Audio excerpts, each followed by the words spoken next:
Maintenant, une autre aventurière sur ce plateau. Elles vont pouvoir d'ailleurs échanger avec Laura Gondelman. Voici Emma Claire Dumont. Elle se prépare à gravir l'Everest, carrément.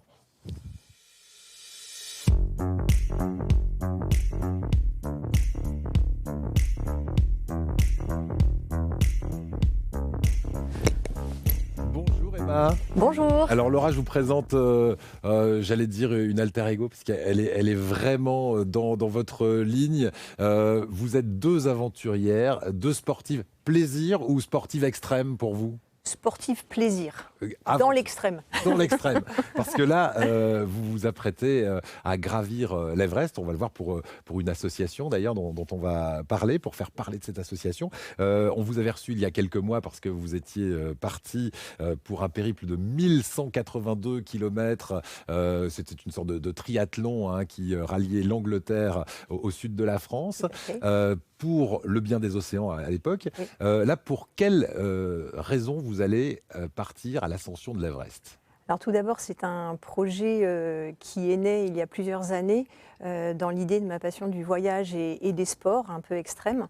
Et donc, je me suis lancée dans le défi des 5 Summit Challenge, c'est-à-dire atteindre les sommets des 5 plus hautes montagnes des différents continents.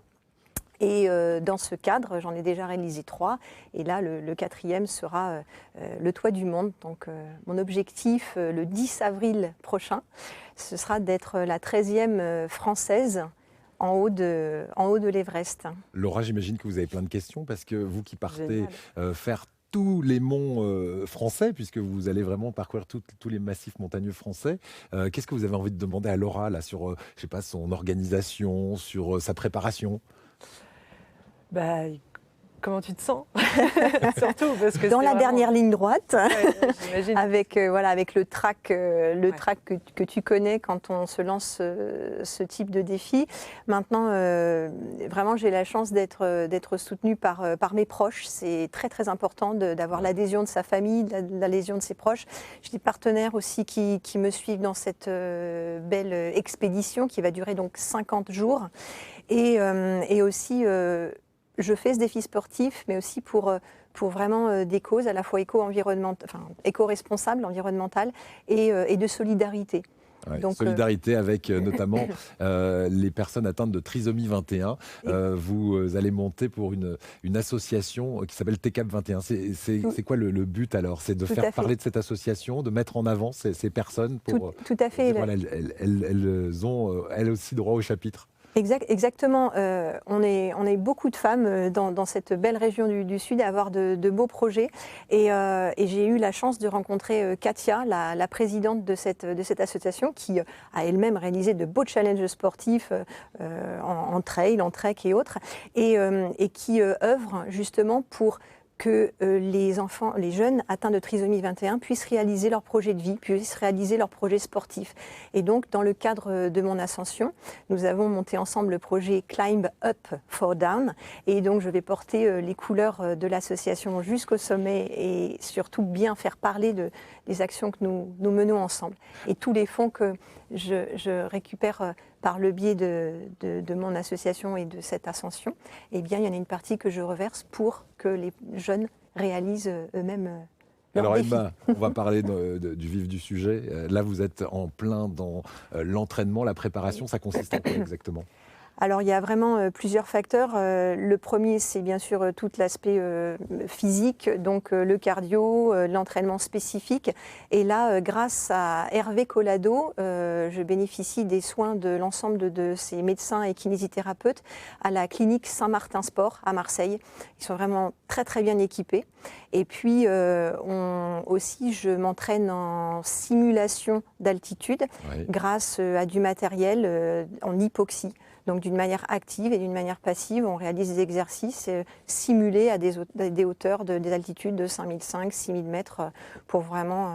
Voilà, dans l'écran, là, on vous voit par exemple manipuler des appareils de fitness, mais de façon très dynamique. C'est pour être en hypoxie, comme on dit, manquer un peu d'oxygène. Et exactement, en fait, le simulateur en fait, envoie de l'air appauvri en oxygène tel que ça sera le cas de figure au camp de base. J'ai vu, Laura, que tu étais allée d'ailleurs au camp de base, qui est déjà de l'Everest, qui est à 5500 mètres, 5400 mètres.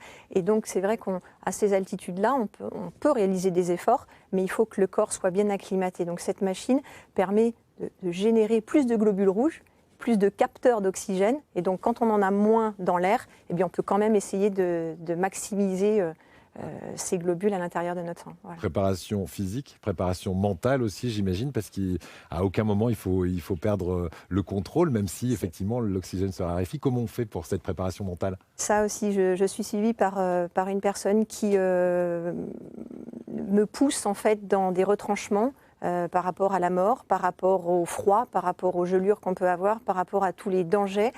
Mais c'est vrai que ce qui est le plus difficile à appréhender, c'est les aléas. On peut se préparer toute une année, plusieurs années. Malheureusement, là-haut, en haute altitude, à 8000 mètres, si son corps n'est pas adapté, on ne montera pas. Et l'autre facteur, c'est la météo. On peut s'être préparé au maximum, être bien acclimaté, avoir l'agence locale qui nous pousse et qui nous monte, mais qui nous donne la force de monter. Mais si la météo n'est pas au rendez-vous...